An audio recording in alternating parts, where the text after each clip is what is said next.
Top quality और consistent performance के लिए सिर्फ सिल्वर पंप नाम याद रखना।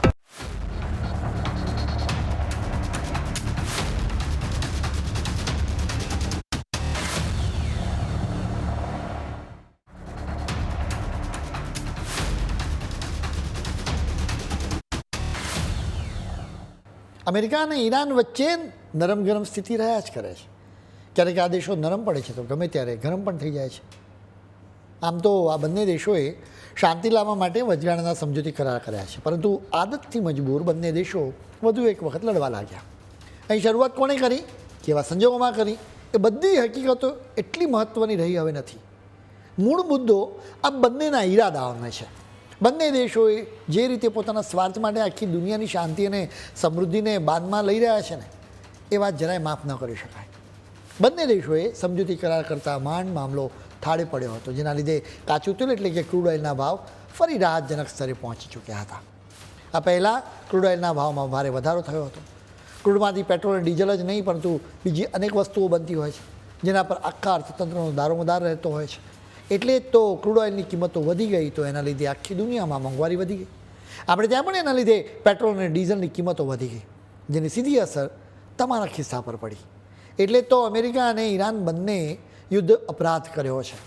હવે જ્યારે આ બંને દેશો લડવા લાગ્યા ત્યારે ક્રૂડ ઓઇલની કિંમતો ફરી વધવાનું જોખમ ઊભું થયું છે. હવે જરા એ સંજોગો પણ તમે જાણી લો કે જેના લીધે આ લડાઈ ફરી શરૂ થઈ હતી. એની શરૂઆત ઈરાનના એક હુમલાથી થઈ. અત્યાર સુધી ઈરાન કહેતું હતું કે ઇઝરાયલ લેબેનોનમાં હુમલા કરી રહ્યું છે, એટલે અમે શાંતિ સમજૂતી પર આગળ નહીં વધીએ. લેબેનોનમાં ઈરાનનું આતંકવાદી સંગઠન હિઝબુલ્લાહ છે, જેને ઇઝરાયલ ટાર્ગેટ કરી રહ્યો છે. હવે ત્યાં સ્થિતિ થાળે પડી રહી છે, તો ઈરાને સિંગાપોરના ઝંડાવાળા એક જહાજ પર ડ્રોનથી હુમલો કરી દીધો. આમ તો આ હુમલામાં કોઈ માર્યું ગયું નથી, જહાજને થોડું ઘણું નુકસાન થયું છે. હવે સ્વાભાવિક રીતે સવાલ થાય કે આ હુમલો કરવાનું કારણ શું હતું. અહીં મૂળ મુદ્દો હોર્મુઝના રૂટ પર કંટ્રોલ કરવાનો છે. આમ જોઈએ ને તો આ હુમલો એટલો ભયાનક નહોતો કે અમેરિકા અકળાઈ જાય. વળી અમેરિકાનું તો જહાજ પણ નહોતું, એમ છતાં અમેરિકા અકળાયું.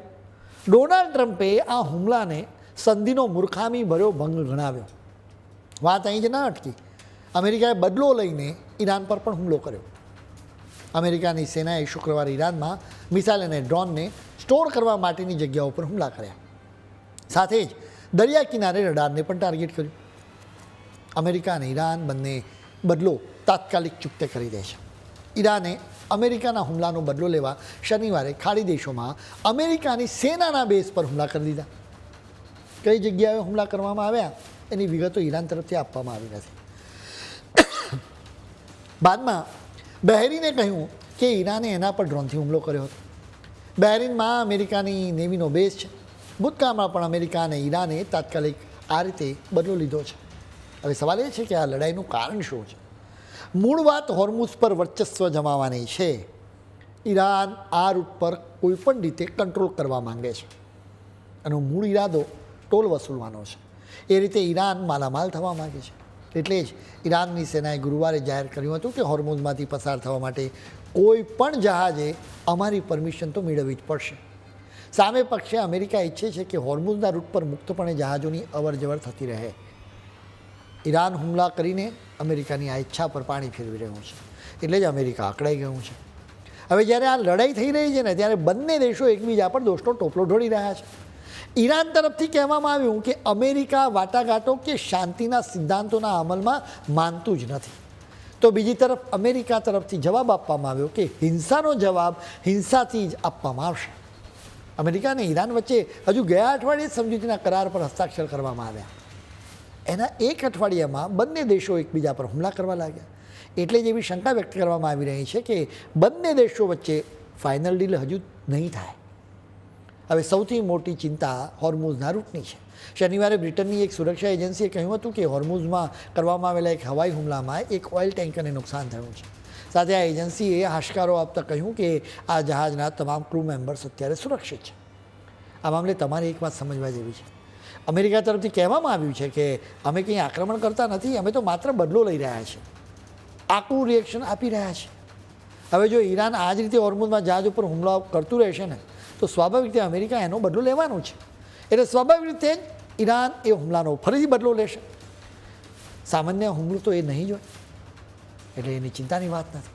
એટલે કે ધારો ઈરાન ડ્રોન છોડે અને એને હવામાં તોડી પાડવામાં આવે તો કોઈ નુકસાન ન થાય, પરંતુ જો ઈરાનના હુમલામાં ખાડી દેશોમાં રહેલા અમેરિકાના બેઝ પર મોટું નુકસાન થાય, અમેરિકાના સૈનિકોના મોત થાય, એવી તો સ્થિતિ ખૂબ બની શકે. એવા સંજોગોમાં અમેરિકા પૂરી તાકાતથી ઈરાન પર તૂટી પડે. એટલે સ્વાભાવિક રીતે શાંતિ મંત્રણા કે સમજૂતી કરવાનો કોઈ અર્થ જ રહેતો નથી.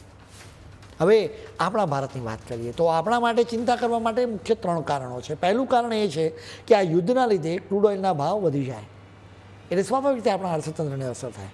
બીજું કારણ એ છે કે આપણા નાવિકોની સુરક્ષા જોખમાઈ જાય. થોડાક સમય પહેલાં અમેરિકાએ એક જહાજ પર હુમલો કર્યો હતો, જેમાં ભારતના 3 નાવિકો માર્યા ગયા. ભારતના હજારો નાવિકો હોર્મુઝના રૂટ પર અવરજવર કરતા જહાજો પર કામ કરે છે, તેમની સુરક્ષા સામે જોખમ ઊભું થાય. ત્રીજું જોખમ એ છે કે આપણા દેશમાંથી ઘણી બધી વસ્તુઓની નિકાસ હોર્મુઝના રૂટથી થાય છે, આપણી નિકાસને એના લીધે અસર થઈ શકે. આ જ કારણસર અમેરિકા અને ઈરાન શાંત પડે એમાં જ સૌનું ભલું છે. જો કે તેઓ બંને પોતપોતાનો સ્વાર્થ જોઈ રહ્યા છે, જેના લીધે જ એક રીતે તેઓ આતંક મચાવી રહ્યા છે.